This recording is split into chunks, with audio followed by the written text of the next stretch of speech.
voyez, il y a des bassines. Hier, elles étaient pleines et j'ai dû en rajouter une, là. Des bassines réparties un peu partout dans les combles de ce château du XIe siècle. Des trous dans la toiture et des tuiles plus vraiment étanches.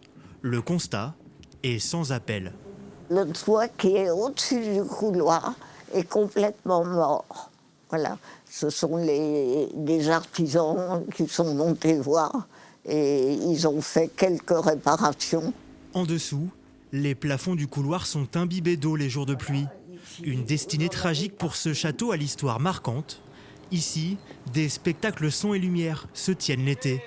Au milieu des années 2000, une centaine de comédiens assuraient les représentations. Son sort est donc scruté de près.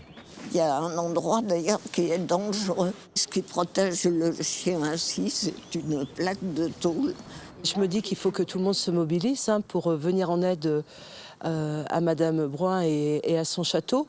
C'est un château privé, donc il est compliqué pour la collectivité d'intervenir. Bien souvent, les visiteurs, ils ne viennent pas que visiter le château.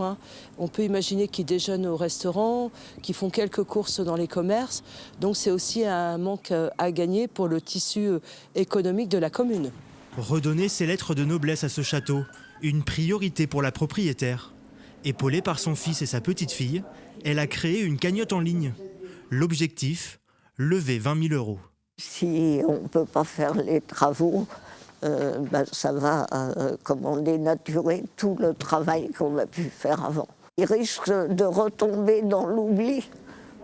En tout, les travaux sont estimés à plus de 40 000 €.